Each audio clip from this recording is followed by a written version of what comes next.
Coming up on today's Locked On Dodgers, Rookie of the Year awards were handed out, and I look at who could potentially win the award for the Dodgers in 2022, and then take on a couple questions from listeners. That's what's on tap, so make sure to keep it Locked On Dodgers.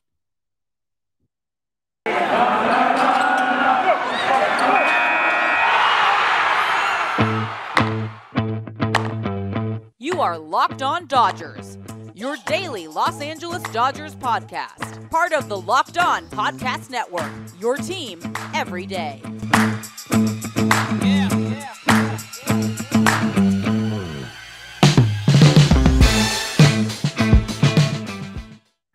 Yo, Dodger fans. This is Locked On Dodgers. I'm Vince Samperio, Chavez Ravine Fiends. Being solo on today's episode, Jeff will be back in the next couple days with a potential guest. So I will be handling today's episode. Want to first make sure to thank you for making Locked On Dodgers your first listen every single weekday morning. We are free and available on all platforms. Just search Locked On Dodgers. One note, today's episode is dropping a little bit later. Had a little bit of technical difficulties, aka forgot my laptop charger somewhere and got it back. So we're good, ready to go, and we got a couple things on tap today. Nothing really big breaking news wise in terms of the Dodgers. Rookie of the Year awards were announced. I'm going to talk a little bit about who could potentially win the award for the Dodgers next year. And then I'm going to take on a couple more questions from listeners that we still have banked up from a couple weeks ago. So that's what's on tap. That's what's coming. And let's hop right into it. National League Rookie of the Year was Jonathan India, the infielder from the Reds. Had a really good year, high OBP, good average, decent power. I mean, he was a really good guy, really good player, very deserving of the award. In the American League, interesting winner was Randy Arozarena, who I got to imagine he's the most accomplished postseason player of all time to win Rookie of the Year. And a lot of people were making jokes referring to him as the Ben Simmons of baseball because Ben Simmons won Rookie of the Year in his technically second year in the league, but he didn't play didn't play first year, so technically he played the second year. But hey, whatever. Two deserving winners, no real controversy there. But let's look ahead and see if there's anybody in the Dodgers' current farm system that could potentially win this award in 2022. The Dodgers have one of the more stronger histories with this award, winning, 5 in a row back in the 90s. They had Seager and Bellinger win recently, and Jock Peterson and Yasiel Puig finish up near the top. And they've had, a lot of good rookies over the years. But when you look right ahead to who could potentially help out the Dodgers in 2022, there's 4 names that stand out. However, I don't think any of those 4 names, they don't have a clear path right now, or they shouldn't have a clear path to being around in the big leagues long enough in order to really make an impact that could win them Rookie of the Year. But those 4 names are Ryan Pepiot, Michael Busch, Andre Jackson, and Bobby Miller, and with Miguel Vargas and Landon Knack as the 2 after that. The one right off the bat, Pepiot is probably number 1 in terms of the guy that can do it, with Michael Busch right under, just because they are a little bit of, not old, but older prospects. They could be counted on to be opening day guys in 2022, although I don't think the Dodgers would prefer that. I think the Dodgers would rather have a rotation in place that keeps Pepiot in the minors and a strong enough depth on the position player side to not have to start Michael Busch. However, it's very possible that one or both has a very strong spring, could push for time on the big league roster. However, I don't see it right now, although currently as the roster stands, Ryan Pepiot could fit. I would imagine they're going to add a couple more starting pitchers. But, there's also ways of, Corey Seager, he came up late 2015. So 2016, the spot was already his. Cody Bellinger, a little bit different, came up second month of the season after an injury. Ended up never giving up the spot, and we all know what happened there with Adrian Gonzalez and all that kind of stuff. And Cody Bellinger had a really, really, really good rookie year. Now, this is where, Pepiot and even Andre Jackson could kind of step in and take that role. is we know the Dodgers have had injury issues in the past, especially with starting pitching. And while we don't know the entirety of the roster yet, right now there's 3 starting pitchers, and then David Price and Tony Gonsolin are also kind of there. You would imagine they're going to bring back at least one of Kershaw and Scherzer, more than likely Kershaw. Scherzer still a possibility, but we're not 100% there. And you think that they might go after a couple, one, 2 other guys. Steven Matz was mentioned the other day as a possibility. You'd think the Dodgers want to go into 2022 with like 6, 7, 8 capable starting pitchers. Might get into a question about that later, actually. But Ryan Pepiot, I mean, he would basically be one injury away from being in the big leagues, similar to Josiah Gray. He wasn't one injury away. He was 3 injuries away, but those injuries all happened. And Josiah Gray found himself in the major leagues. Andre Jackson found himself in the major leagues for the same reasoning. And that's really where it sits. But it would have to be an injury early in the year. For pitchers, it's a little bit tougher to make that much of an impact, especially coming up as a rookie.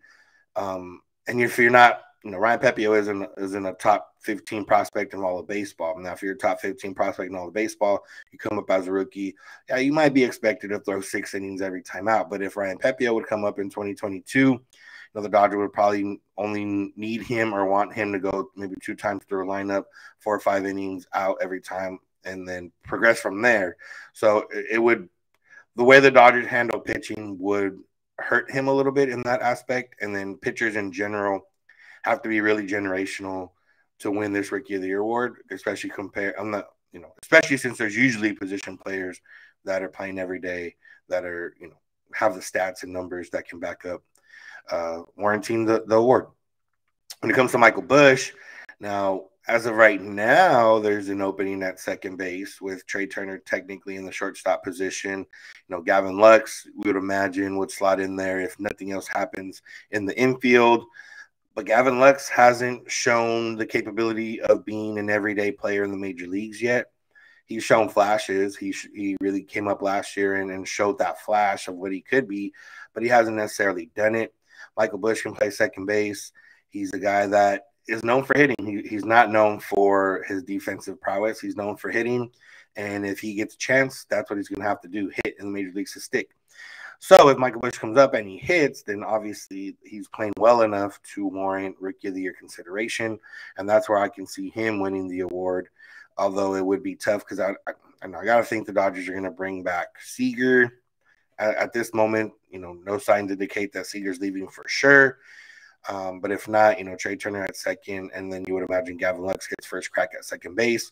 Now, I'm not going to count on Gavin Lux, not being good, so then I can't really place Michael Busch into a starting role. But we've seen it happen before. We saw Bellinger come in after an injury. We saw, even Lux came in after an injury late in 2019. So it's very possible, as we've seen with these Dodgers, they don't always stay healthy, and they end up using a lot more players than they probably think they would need to before the season starts.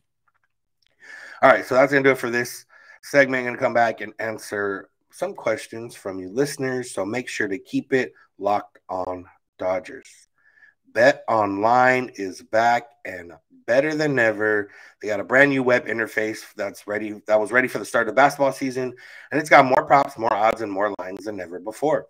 BetOnline remains your number one spot for all basketball and football action this season. And right now, if you head to BetOnline on your laptop or mobile device, you can get a 50% welcome bonus after you sign up and make your first deposit. All you have to do is use the promo code LOCKEDON. That's promo code LOCKEDON for a 50% welcome bonus at BetOnline. So go sign up today. From basketball, football, NHL, boxing, and UFC, right to your favorite Vegas casino games, don't wait to take advantage of all the amazing offers available for the 2021 season. BetOnline is the fastest and easiest way to bet all your favorite sports. BetOnline, where the game starts. All right, we're back and want to thank you and remind you to make Locked On Dodgers your first listen every weekday morning. We are free and available on all platforms. We are here every weekday morning, Monday through Friday. And you can even find us on YouTube if you want to see our faces. So make sure to subscribe today. And now let's get into it. We had a question on our Instagram from a very good listener, Billy Martinez. He asked a question about players in their final year of their contracts. He mentioned, Price, Pollock, Turner, Trey Turner, Muncy, Trinan, Barnes, Kainley. All those guys are on the final year of the contract or have an option after that year. He says, do you see Friedman including any of the players in an offseason deal or a 2022 trade deadline deal? Who do we think is most likely to be used in trade talks? Do we see any potential trade partners? And do you think any of these players are untouchable? So that's a good question. And got a lot of layers to it. So right off the bat, yeah, I mean, there's probably a couple guys on that list that the Dodgers wouldn't mind moving, or maybe just one. David Price.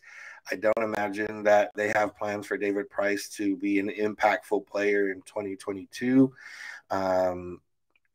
If David Price is an impactful player for the Dodgers in 2022, a lot went right with him, or a lot went wrong with the Dodgers. And the word impact would be loosely used, I would imagine.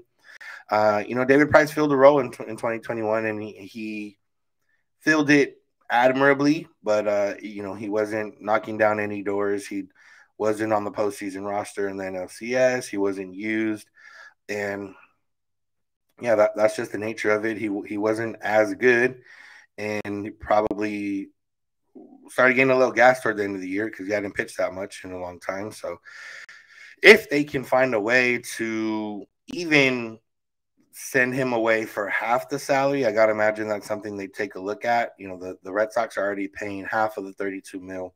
The Dodgers are paying 16 of that mil. If they can get $8 million of that and then, find somebody to take on $8 million, David Price for $8 million isn't terrible. He could be a guy that gives you 20, 25 starts, but I don't think that's going to happen. But I can also see a way where, depending on how this offseason goes for the Dodgers, or they say, thanks David Price, for being here, thanks for sticking around and toughing it out. We're gonna let you go, and you can go find go find a team that'll let you play, and they'll get you for very cheap, and you don't have to worry about not being able to find a job because of money. So that's the David Price talk. In terms of the rest of the guys mentioned, I can't see any of them really being traded. They're all guys that are integral to the Dodgers' success in 2022, other than AJ Pollock. And AJ Pollock is an interesting case. His value is probably higher than it's ever been after last year, maybe. A Gold Glove there's a lot of ways the Dodgers can sell this. He had a really good year. He was a Gold Glove finalist. He hit in the postseason, at least later on in the postseason. So, yeah, it's a guy that you can sell high on, but it's also a guy that you don't have a left fielder right now that would be able to step in. Now, if the Dodgers made some moves, we talked about Starling Marte earlier in the year. Even a guy like Andrew McCutchen, I guess, if you're going to platoon, if they get Andrew McCutchen and Jock Peterson to platoon in left field, then I can see AJ Pollock becoming a little bit expendable. AJ Pollock's deal is very cheap, and for the production he's given, a team could be looking for something like that. I don't think it's going to happen. Like I said, unless the Dodgers go big and go for broke and get a legitimate starting left fielder or a two-platoon left field. But, yeah, I don't see it happening. But AJ Pollock is the only other one on that list that I could see being trade bait. Now, in the unlikely case that the Dodgers just have a season from hell, I guess, for lack of a better term, and they're not good, they have injuries, whatever the case is, they haven't locked up Trey Turner, then I could see Trey Turner being maybe moved in a deadline deal. But that would be an absolute doomsday scenario where the Dodgers are like 10, 15, not even 10, 15, 20 games out of first place, or if they're just so depleted from injuries that, Andrew Friedman's like, what, we're probably not going to come back from this. We're probably not going to, make the playoffs, or if we do, we're not guaranteed to have the best success in the playoffs. let me sell off a high asset and see what I can get for him. So I don't, like I said, I definitely don't expect that to happen, but that's the only other remote possibility I can see for one of those guys mentioned getting traded. Now, any of the players untouchable? I mean, technically nobody's untouchable in the right move, but, I can't see them moving Muncy or Justin Turner because those guys are going to be, that's the first and third baseman on your starting lineup next year. And Justin Turner, even if he's not good and the Dodgers end up, let's just say he's not good, Edwin Rios ends up becoming more of the third baseman, and Justin Turner, maybe settles into a role of the Chase Utley, David Freese role, Albert Pujols role. That's possible. I think Turner still be able to hit, but that's very possible. And even if that was the case, I don't see the Dodgers trading him. That wouldn't be fair to him. And again, a doomsday scenario, Dodgers aren't making playoffs. Justin Turner's like, hey, I don't have that many years left. I'd like to go to contender, I guess. But that's I mention it because it's possible, but I don't think it's very likely at all. And then Trinan and Kainley, Trinan's, as of right now, the Dodgers closer heading into the year. So he would have some value, again, in that scenario where the Dodgers are looking to be sellers. Tommy Kainley, we have no idea what he's going to be like next year, but you would imagine that he's going to be a cog in that Dodgers bullpen as well. Again, could the Dodgers trade him? Yes, but is it likely? No, because that means they're not good. And then, Austin Barnes, I guess, he hasn't really shown value at the backup position. So there was years in the past where Barnes had high value because he had been really good in that backup role or in that role. Even after the 2020 World Series, you could have seen them selling high on Austin Barnes, and Will Smith and Keibert could have been the catchers last year, and they would have had to make a decision if Keibert had been good, and then that trade that they made for Turner and Scherzer. But this is not the year that Austin Barnes has the value, unless there's a team out there that has like a stud catcher like the Dodgers do, and they just need a guy that can handle the road. They don't care about offense at all.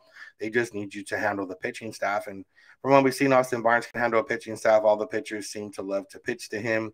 And, there is value in that, but not a lot of value. And the Dodgers don't have anyone to come up right away. They would have to sign somebody, a free agent, in order to make Barnes expendable. And at this point, I think they're comfortable with Barnes. They gave him that extension before last season for a reason. They know what he brings. It's not a lot offensively, and it's good enough defensively, or at least maybe not defensively, but pitching staff wise, he brings a lot.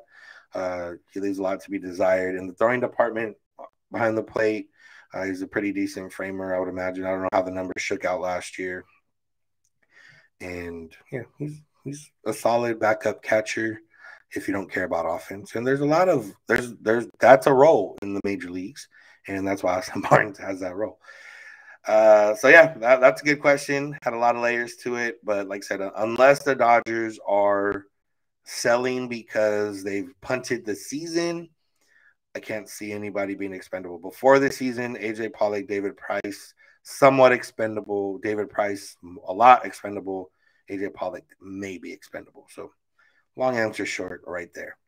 All right, going to come back and answer a couple more questions from listeners. So make sure to keep it locked on Dodgers. All right, back, and want to thank you and give my appreciation for making Locked On Dodgers your first listen every single weekday morning.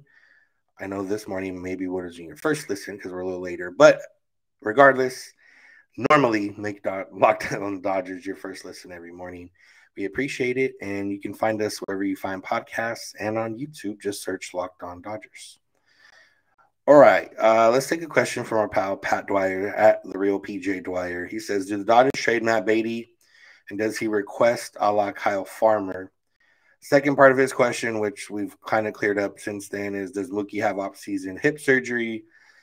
In that article the other day, it made it seem like Mookie will not need off-season hip surgery, so that answers that. When it comes to Matt Beaty, Yeah, it's an interesting question because as we saw last year, I think Matt Beaty, he's not going to go right out and say it, but I don't think Matt Beaty is happy with his role with the Dodgers. And that's not me putting words in my mouth. That's just me saying if that was my role with the Dodgers, I wouldn't be happy because he doesn't really have a role. He doesn't have a defined role. Roberts tries to say that the defined role is finding him an at bat late in the game where he can come in and do damage. But there was times where that was on the table and he didn't come in to bat. So he doesn't have that defined role. I guess technically he's a backup first baseman and backup outfielder. It was made clear last year that they don't value him on defense kind of at all because of the role they're making him. Because when they needed somebody that could put the bat on the ball, there was ways to move guys around to get Matt Beaty into your lineup that wouldn't have messed up too many people, and they didn't do it. And that shows a lot right there. With guys like Edwin Rios coming back, you would imagine maybe they try to improve the bench. The writing on the wall might be there for Matt Beaty. It might be one of those where they find them. You know what? We respect you. We don't want to leave you in limbo for another season. We think you can play more, just not for us. And yeah, we'll find you a spot. And it's very possible that he could do that and flourish somewhere. We've seen it happen, like Kyle Farmer, like mentioned by PJ Dwyer.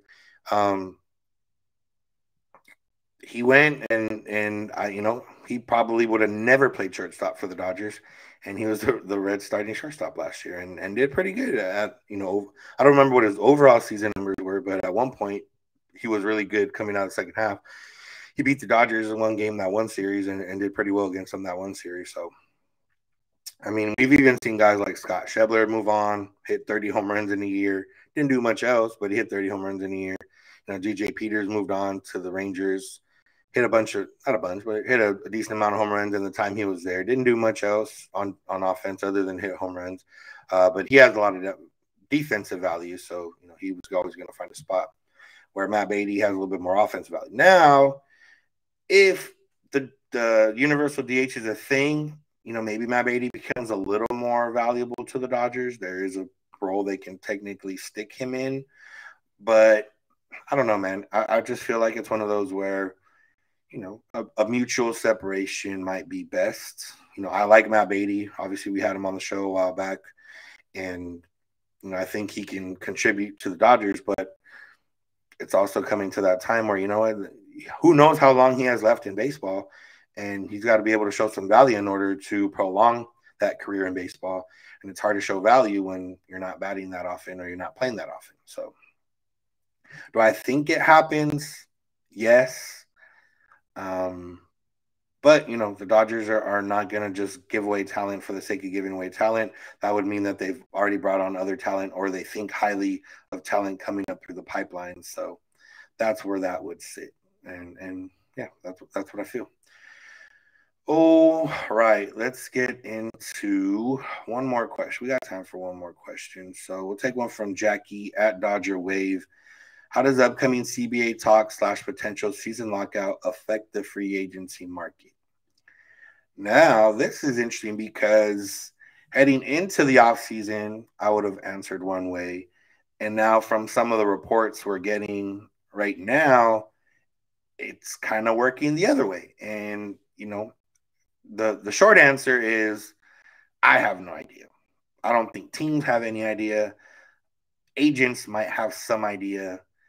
I guess teams might have some idea, but I don't have any idea because heading into it, I would have said none of the big guys are signing before December 1st because you don't know. Now, that unknown can go both ways. You don't know what's going to happen on the other side of those CBA talks. You would imagine, as a player, you're counting on your union to make it better for players. So you want to wait. The grass on the other side looks greener. You want to wait.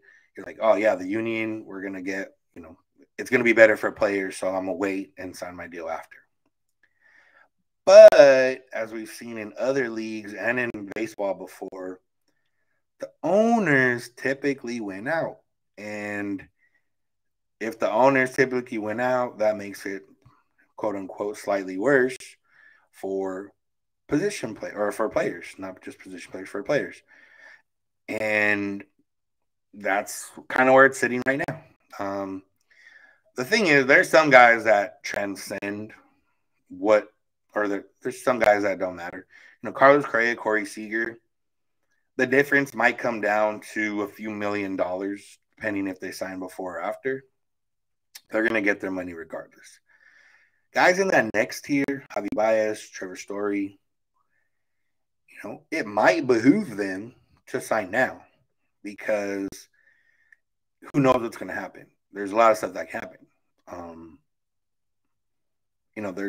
I don't think this is going to happen, but like a salary floor would help a lot of those third, fourth tier free agents because teams will have to spend.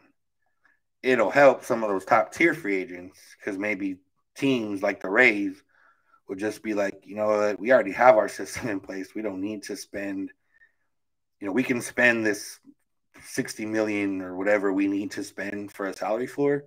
We can spend that on 2 players and call it a day.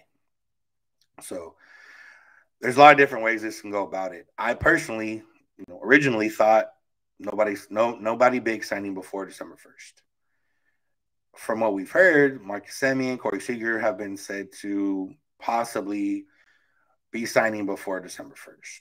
And we've seen the Dodgers sign Andrew Heaney. There's been a couple small deals. Jose Barrios just signed an extension this morning with the Blue Jays. It looks like Noah Syndergaard might sign with the Angels. But, those guys, Barrios had 1 more year left anyways, so that didn't really matter. And Syndergaard has $18 million waiting for him if he doesn't sign with the team, if he wanted to agree to the Mets qualifying offers. So that don't really apply. But I expect there to be a lot of talk here in the next 2 weeks. I don't expect there to be a lot of deals done. And then I expect probably talks to go into February. And then it might be a fun time in baseball, similar to the NBA and NFL, where once that deal signed in February, everybody's signing within a week. And we're getting so-and-so sign here, so-and-so sign here, so-and-so sign here, so-and-so sign here. And we're getting like NBA/NFL type free agency, which would be fun for baseball. It would suck that it came on the back end of probably some ugly labor negotiations, but it would be a fun week for baseball if that was the case. So I know this answer probably didn't help because I don't really have an answer, but that's kind of the 2 scenarios and the two sides to the coin of waiting and not waiting. But I personally don't think there's going to be a lot of deals that happen. I think a majority of the free agents are going to sign after, and we might have a flurry whenever that happens, and I'm ready for that. All right, that's going to do it for today's episode. Thank you all for listening. Thank you for making Locked On Dodgers your first listen every morning. For your second listen, check out Locked On Bets, your daily one-stop shop for all your gambling needs. Locked On Bets, hosted by your boy Q, with expert analysis and insight from Lee Sterling, found wherever you get podcasts. We are Locked On Dodgers. You can find us on social media, Twitter and Instagram at Locked On Dodgers. You can follow Jeff on Twitter at Snydog. You can follow me at Vince Samperio. DMs are open on all those accounts. Other ways to get a hold of us, you can leave us a voicemail or send us a text at 323-863-5625. Or you can send us an email, lockedondodgers@gmail.com. We're here every weekday morning, and we hope you'll be with us when you get in your car or if you're at home. There's My Device Play podcast, Locked On Dodgers. And remember, you don't have to agree. You just have to listen. Have a good one.